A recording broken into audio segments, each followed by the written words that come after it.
Welcome to Family Law and More. My name is Bella Tait and I'm a pupil barrister here at Unit Chambers. And I'm Isabel Hawkins. I'm a consultant barrister at Unit Chambers. So following on from the previous episode, we have Fiona Flemington back on with us, and she is an executive coach, CEO, and founding member of the Insightful Coach Consultancy. Thanks so much for coming back on, Fiona. My absolute pleasure.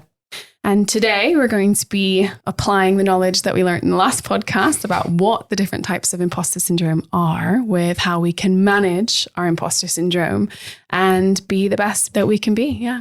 Yeah, so on that note, Fiona, do you have any sort of top tips for us on how to manage our imposter syndrome? Yeah, definitely. The first thing I would say as well is that every tip that I've got to give you today, it doesn't matter which one of the 5 imposter syndrome voices you recognised, these tips apply to every imposter syndrome. So you can apply them very quickly, very easily, and they're practical as well. So I've come up with 5. So if it's all right, I'll take you through the 5. Yes, please. And it'd be really interesting, obviously, to get your viewpoint to see what might work for yourselves as well. So the first thing I'd like to say, I suppose, is a statement, which is you are finite and the number of things that you could have done are infinite. So again, if your listeners take nothing away from today, remember that you are finite and the number of things you could have done are infinite. I've never met an exec yet who's got to the end of his or her to-do list. So I think that's just something really important to remember when it comes to imposter syndrome, because 2 of the we call them the imposter twins, is procrastination and overworking. Oh, yes. So that's, again, something to think about, which is why I wanted to say that statement right at the beginning. So tip number 1 I would give is boundaries. Do you have them, first of all? Do you allow others to ride roughshod over them? And most of us have a start time during the day, but do you have a finish time? Interesting. So one of the things that I talk to my clients about is, so you know what time you start, but what time do you finish? And again, typically, if I observe people who work in the legal sector, their day can go on and on and on. So they might finish at 6, but then they go home, they have something to eat, and then they go on again. And so their day could be 12 hours, 14 hours. I don't think that's unheard of for people who work in legal. So my first tip is to have boundaries and to make sure that you stick to them. Because if you don't, then other people will think, actually, Bella's got that boundary, but she doesn't. She doesn't mean it. She doesn't mean it. And I can email her at 8:00 at night and I know that Bella will respond.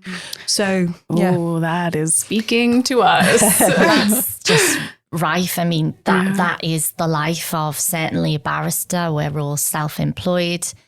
And it's so important to have boundaries, as you say, but balancing it with, firstly, the volume of work, but also the unpredictable nature of the work we do. Sometimes you can't have a finish time because you just got to carry on until the work's done. Yeah. So I think that is a really one important thing, but also quite difficult thing for certainly barristers to implement. Yeah. So one way you could do that is you could say, actually, there's one day a week where I'm not going to work past 7:00. And if your diary permits it, you might be able to identify which day that is. And then maybe you book yourself in for something, because what we tend to find is that if we commit to a class after work, or we're going to go to the gym, then typically if we sign up for something, we're more likely to do it. So again, if you have to work long hours during the week, what do you do at the weekends? So again, what you might say is, look, Saturday's my day. And I'm not going to log on. I'm not going to look at my phone, because technology, as we know, makes us available 24/7. But again, if you have a really firm boundary, which is Saturday and maybe Sunday morning, I won't look at my phone and I'm not going to do work. And use your out of office. Put an out of office on that manages expectations, because I think that's also important when it comes to boundaries, which is my out of office is on. And this goes to holidays as well. I mean, I shamelessly talk to clients and say, why does your out of office say you're on holiday, but you're contactable on a mobile? And they're like, bang to rights. I said, because actually you should be able to go on holiday and your organisation should work well, if not better, without you in it. Yeah. So I very much will pick up on clients and say, that's not a boundary. That's just a sign above your head saying, I'm open for 24 hours a day. And even when I'm on holiday, you can contact me. And they're the expert imposter syndrome because they, Absolutely. Yeah. Oh, that's super interesting. Yeah. When I was doing, particularly when I was doing lots of interviews for coming into pupillage, I found that my phone was a real source of anxiety for me because that's the thing that told me next round interview or not next round interview. So I started to charge my phone downstairs at night. So my phone doesn't come upstairs with me to bed. I have a old school alarm clock. Me too. And it's been really nice because that means, okay, whenever time I go to bed, that's the stop time. That's the time I don't look at my phone. And it's been great. So that's I really a clear like boundary. it. So that's a really clear boundary that you've put in place there, and it's working for you. Yeah. So that's really important, is to find a strategy, find something that works for you.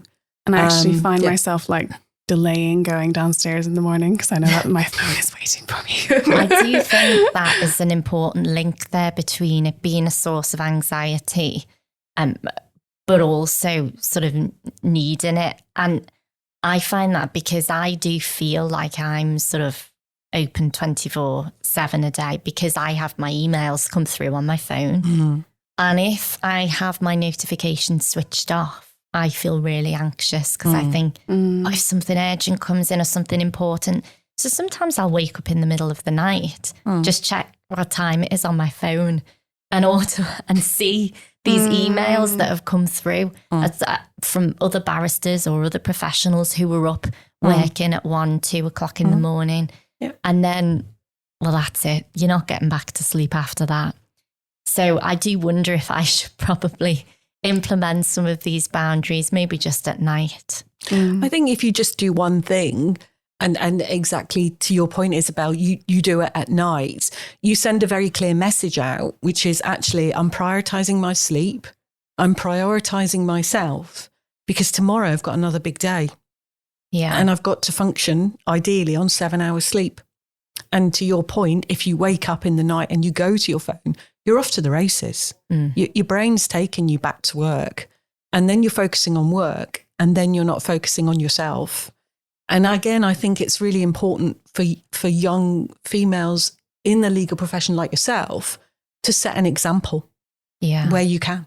Yeah, it's so hard though. I say this knowing that I am, on the precipice of entering my second 6. So I don't know where my phone will be, but I hope I'll keep this boundary going because I think it has been really helpful for like sleep in particular. Yeah. And I just think that if you don't respect your boundaries, how can you expect other people to respect them? Oh, yeah. Food for thought. Yeah, definitely. Okay. So my second tip would be people pleasing. Typically, again, I use that word a lot because we're all different. But typically, if we have imposter syndrome, one of the things that we are likely to do is to people please. And I call it, for myself, because I have it, the disease to please. And and I think that, again, if you struggle with imposter syndrome, you may recognize people-pleasing tendencies in yourself. Now, one of the things that, again, I work with clients on is language. So if you have a propensity to be a people-pleaser, instead of saying, how can I help? Say, what do you need? And there's a real difference. So if I say to you, Isabel, how can I help? I'm almost taking on accountability and responsibility of the task. Oh, interesting. But if I say to you, what do you need? That's a very different question. Yeah. Now, I've done quite a lot of reading around this, and a couple of my clients, you probably won't be surprised to hear, have the disease to please. And we've worked on this, and it's been life-changing, absolutely life-changing for them. Because the other thing is that they don't volunteer for stuff. Instead of saying, how can I help? There's almost a volunteering, I'm going to get in there with you. But by saying, what do you need? That's a very different question. What do you think about that? I think that is quite a firm boundary. that you're putting in place there, isn't it? Yeah. And it's not to sound unfriendly. And again, going back to the gender thing, I think being a young female, you do have this, especially on emails. Oh, could I please just, do you mind? Thank you so much. I'm ever so grateful. Rather than just being straight to the point. Let's keep this focused. Yeah. What you need. Yeah. Oh, of all the ones, that's the one that I would think I probably need to do. I think that I am definitely a people pleaser. Yeah. I will. And I just think that's a really important way to think about where the onus on the person is in that, you know, how can I help versus what do you need? Yeah. The onus is on the asker. Yeah. And that's important to think about. Yeah. Because also, as again, what you find is that saying, isn't there? You know, if you want something done, ask a busy person. Oh, that phrase. And you're already busy. Yeah. So actually you're not looking to take on other people's work because you've got enough managing your own. Yeah. So by saying, what do you need? You can also manage expectations. Because if someone says, well, actually what I need you to be, you know, in this place by this time, you can say that I'm not able to do that. I can't meet that need. And that's very clear. Yeah. Wow. So language is really important. Yeah, it is really important. I mean, it is in our job, so it makes sense. It makes sense that language is important here as well. Yeah. So try that for size. That, as I said, for a couple of my clients, you know, I sound like an American chat show host, but it has been life-changing for them. Yeah, yeah, definitely. So tip number 3 would be visioning. Now, Bella, if you might know a bit about this because we were talking off air about the book that you've read, but a lot of actors and athletes do a visioning technique. Ah, yes. So as I said, we are not we're quite good at beating ourselves up as human beings, and we're not very good at being forgiving. So if we vision success, it can make a real difference. So what I would do with clients is I say to them, right, I want you to vision yourself in that chambers. I want you to vision yourself in that courtroom. I want you to vision yourself in doing whatever it is that's making you nervous or uncomfortable, or where that inner critic is really noisy. And I want you to vision yourself doing really well. I want you to vision what you're wearing. I want you to vision where people are sitting. I want you to vision what you're tasting, what you're feeling, what you're smelling. So all those wonderful senses. And really, really vision yourself being successful at whatever it is that you're about to attempt. Yes. Yeah. And as I said, actors, athletes do it all the time. And it's a really, really great technique, and spend time doing it so that when you're in that situation, you stand there and you think, do you know what? I've got this. I've so got this. Yeah. I have heard it as visualization, exact same thing. And I come from a sport background and we talk about it all the time. Visualize it. Visualize yourself doing something great. Visualize winning. Because if you've seen it once, when it comes around to it happening, you won't be surprised by it. Absolutely. Whereas if you're in it and it's the first time you've been there, you might be like, oh my God, and freak out. So, and I did it for the pupillage interviews. I visualized the rooms. I Googled what the interview rooms might look like so I could actually visualize where I might sit. Yeah. And same with us in court or in an important meeting, visualize what you're doing. Think about how it will go. Think about what could go wrong so that if something does, you have thought about it. Yeah. And that's really all part of important. Visioning. Yeah. Because if we plan for the unexpected, if it happens, we can cope. And the challenge is that if we've got self-doubt and we're fear, that could be the point where we crumble. Yeah. Because we haven't thought about the unexpected. So your laptop breaks. Absolutely. You drop something really important that you might have needed. Spill what coffee would over you your notes. do? Yeah. Really important. Yeah. I promise you that absolutely works. And again, I had a client who works in a law firm. She had a very big tender presentation coming up and she was leading it. And she's always typically physically sick before she presents. She can't eat, she can't sleep. So did a lot of work with her on visioning what it was going to look like when she led that tender. And they won the work. And she just said, you know what? That was one of the best things I've ever done is the visioning. I thought at the start, is this a bit American? But no, it absolutely works. Yeah. Could I ask Fiona on that point? Because I do tend to do something similar, but my problem is I catastrophize. So when I'm visualizing, my brain goes to the worst case scenario, which isn't always helpful. And I can then sort of spiral a little bit. So do you have any tips about how to sort of keep it from going that way? Yeah. So it actually leads into tip number 4, which is I would use a breathing technique at that moment. Because what you want to do, because you're trying to tap into that inner coach, but what you're identifying is the inner critic, is you want to change the space, and you want to change the space in your mind. So if it's possible, walk out the room and go outside, if that's possible. If not, I would encourage you to do the 3-4-5 breath. So that's in for 3, you hold for 4, and then you release through the mouth for 5. So through your nose for 3, hold for 4, and then release through 5. And if you can do that for a minute, what you find is that just gives you a breath, and that just gives you a moment, and you can say to yourself, come on, Isabel, you know this. You've got this. Right. What's the first step I can take to move this forward in a positive way? And how much is a minute really out of our day? If we can spend a minute doing that. That's a really good pair of tips there. So thank you. That's okay. I mean, one of the things I've said to clients is if you're nervous about something, just go to the loo and sit on the loo and do your breathing for a minute, and you will feel different. You will feel different. I think the other thing as well, Isabel, to help you is about perspective. Yeah. So again, what you're describing is it might feel like you've lost perspective and everything's kind of spiraling a little bit out of control for you. And again, what I would say to you is ask yourself the question, will this matter in an hour? Will this matter in a day? Will this matter in a week? Will it matter in a month? And will it matter in a year? And most of the time, it won't. Yeah. As Prof. Peters describes it, it's tiddlywinks. So, Fiona, I think it's also quite important to sort of touch upon, I know we've already said that you can pick up on sort of a spectrum of imposter syndrome, feeling that you're part of the different types. But if you're really feeling like you are completely debilitated in your imposter syndrome, you're struggling at work, you're really struggling to get, force out the catastrophizing brain voice and sort of get to a place where you can be working on these things. What do you think you would recommend for those people?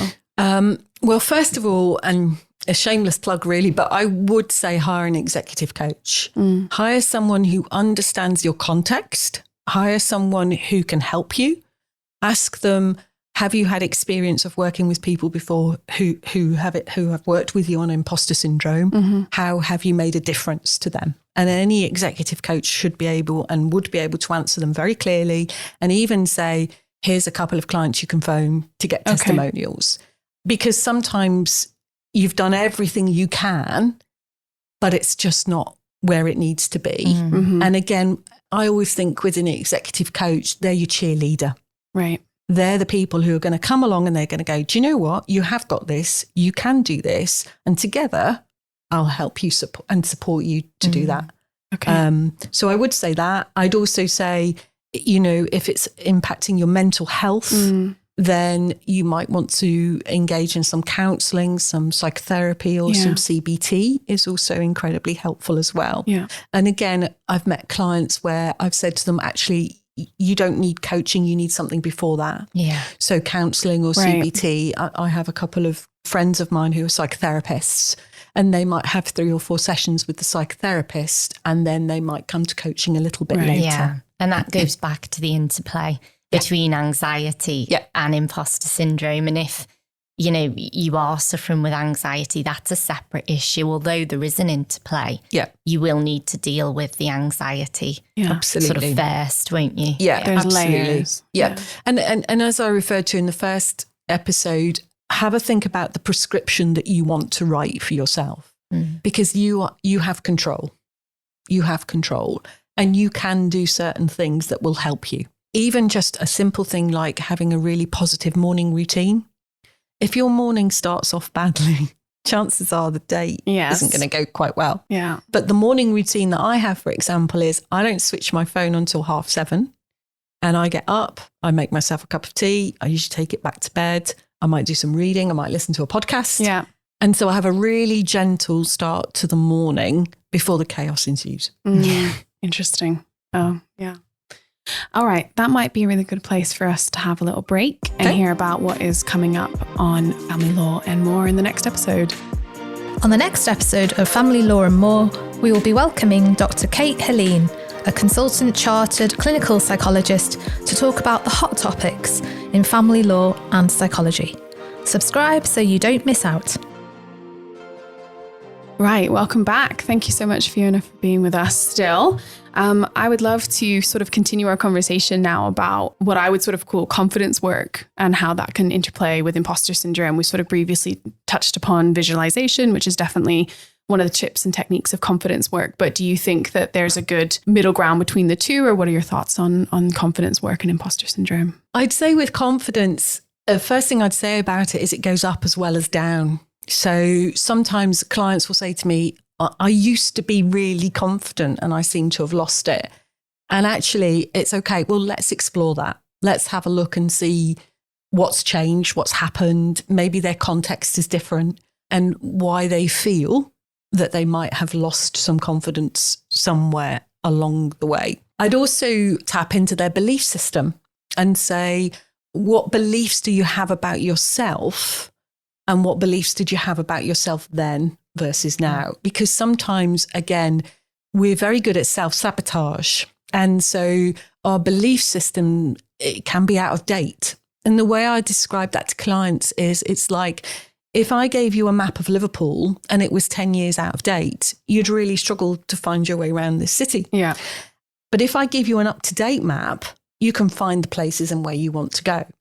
So sometimes the beliefs that we have from even early childhood are not the beliefs that we need now as we approach or into adulthood and perhaps, working in the legal. So I'll always say to a client, give me an example of a belief that you have.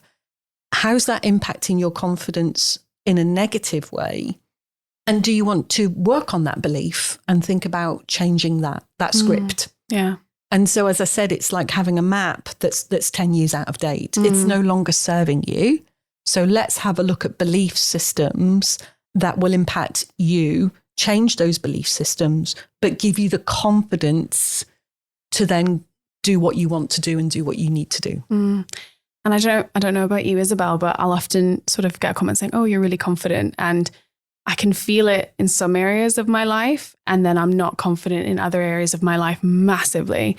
So it just is sort of weird to me that, it matters what you're talking about, whether or not you feel like you've got confidence in that area at that time. Yeah. So it really fluctuates. Yeah. Oh, absolutely. And I think that that's probably really common. I've got a bit of a performing arts background. So if you put me on the stage, I'm so at home. But I also get so nervous for exams, for, tricky cases, for a lot of things. And so I come across as very confident to a lot of people, but little do they know that's only in some areas. So it's comforting to hear that that's not just me and it's not just you, Bella. Yeah. And I think in this job as well, especially when you're in your first few years, you do get a lot of confidence knocks because you might be going up against someone who is 20 years more experienced and senior. In fact, the whole front bench might be 20 years more experienced than you.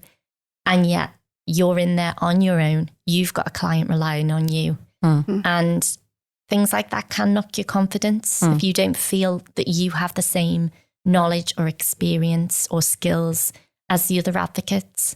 So I think it's about confidence building, but also resilience. And sort of riding the wave in a way. Yeah. And knowing that just because you might have the odd bad day in the office, is it really a bad day in the office? Or are you just doing the best you can, given your experience and the stage that you're at? Absolutely. And we are only human, after all.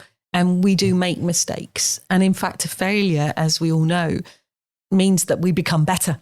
You know, we learn from our mistakes. And I think just listening to what you said there, Isabel, one of my favourite quotes is, comparison is the thief of joy. Yeah. And, I always say to my clients, don't compare your inside to other people's outside.